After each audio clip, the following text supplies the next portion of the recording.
Bienvenidos a Síntesis. Vamos a hacer un repaso por los hechos más relevantes de la semana que concluye. Soy William Quintana. Esta semana culminó una nueva ronda de diálogos entre Rusia y Ucrania sin grandes avances. A su vez, Rusia anunció un alto al fuego y abrió corredores humanitarios para la evacuación de civiles. Todo esto en medio de las crecientes sanciones de Estados Unidos en contra del Kremlin y de las naciones que lo apoyan. Veamos.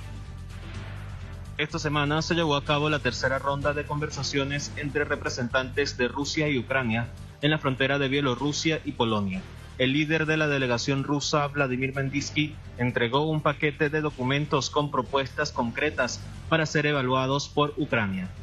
También las Fuerzas Armadas de Rusia anunciaron un alto al fuego temporal en las ciudades ucranianas Kiev, Kharkov, Mariupol y Sumy, para que los civiles puedan ser evacuados de estas localidades a través de corredores humanitarios.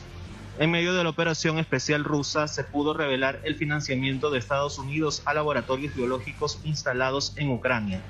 En ese sentido, el portavoz del ministerio, Igor Konashenkov, expresó su preocupación ante el hecho de que Estados Unidos estuviese desarrollando en Ucrania biológicos peligrosos para el uso militar y que serían financiados por el Departamento de Defensa estadounidense. Señaló que el objetivo de estas era crear un mecanismo de propagación secreta de patógenos mortales. Entre tanto, el gobierno de Estados Unidos informó que el petróleo ruso ya no será aceptado en puertos del país.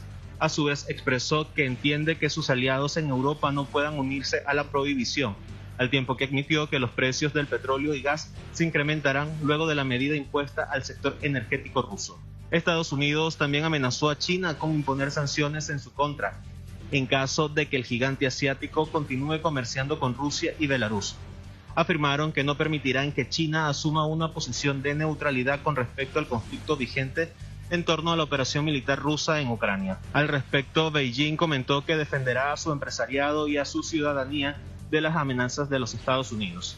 También enfatizó que tomará todas las medidas necesarias para salvaguardar sus derechos e intereses legítimos.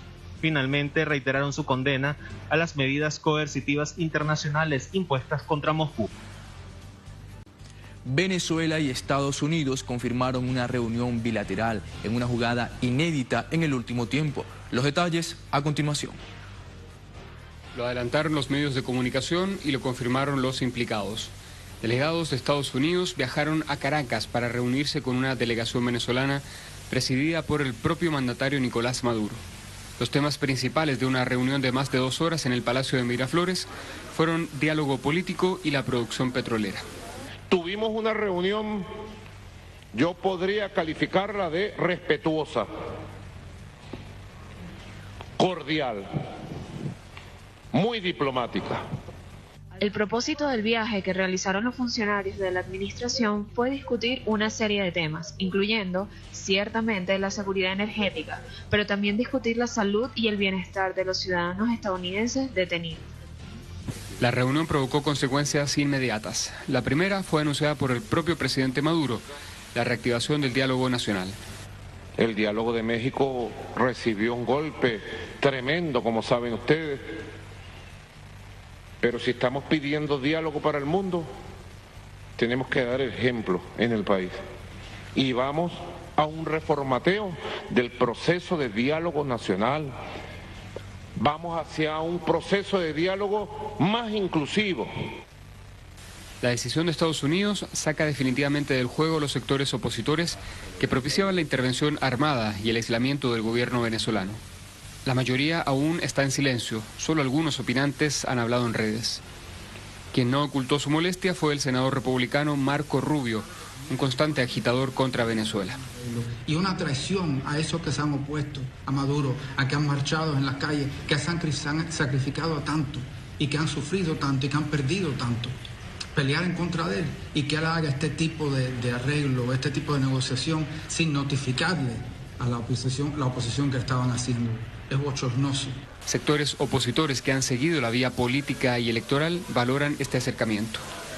El diálogo, ante todo, para buscar soluciones ante lo que atraviesa nuestra población, ante lo que atraviesa la nación, el Estado particularmente, y los venezolanos que han sido víctimas, además no solo de las sanciones y del bloqueo, sino también que han sido víctimas de acciones por parte de connacionales pues apropiándose de los activos de nuestra nación, donde única y exclusivamente le causan un daño a la población venezolana.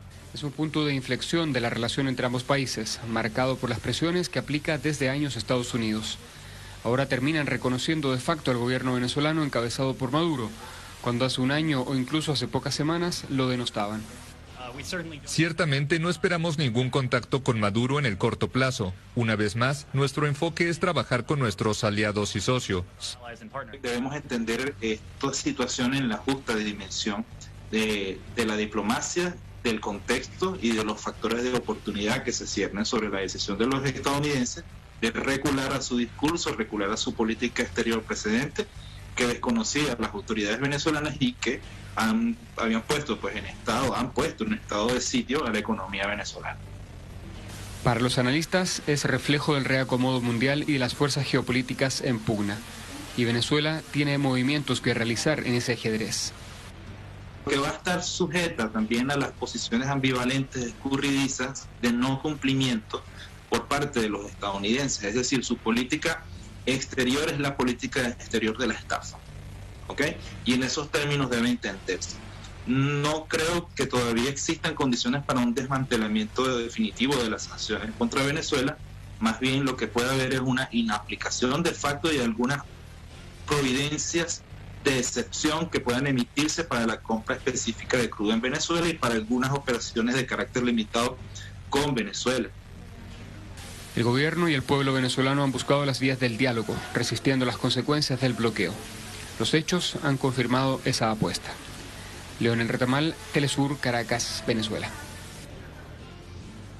Comentamos que el canciller chino Wang Yi acusó a Estados Unidos de intentar construir una versión de la Organización del Tratado del Atlántico Norte en el Indo-Pacífico y criticó la postura de Washington y la OTAN de defender la soberanía y la integridad territorial de Ucrania y cuestionó que la Casa Blanca no aplique el mismo criterio cuando se trata de Taiwán y China. Vamos a colocarlo en pantalla y les comentamos.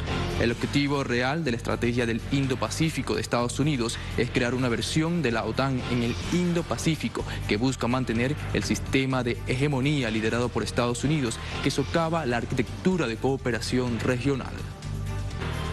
Las acciones perversas van en contra de la aspiración común de la región de paz, desarrollo, cooperación y resultados beneficiosos para todos. Así lo destacó el canciller chino Wang Yi.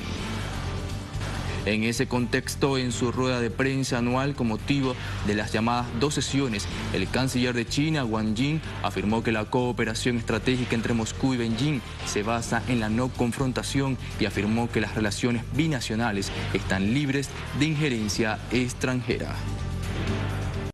Para finalizar la edición de Síntesis, los vamos a dejar con un material audiovisual titulado Comandante de los Sueños, en conmemoración al 9º aniversario de la partida física del líder histórico de la Revolución Bolivariana, Hugo Rafael Chávez Fría. Sigan en sintonía de Telesur. Hasta la próxima. Una estrella rutilante ilumina los caminos y va sembrando certezas para alcanzar un destino. Comandante de los sueños, comandante fiel amigo, comandante de los sueños, comandante fiel amigo, capitán de la esperanza, botalón de mi memoria, la rosa roja del tiempo te hizo infinito en la historia. Comandante de los sueños, la justicia fue tu gloria. Comandante de los sueños, la justicia fue tu gloria.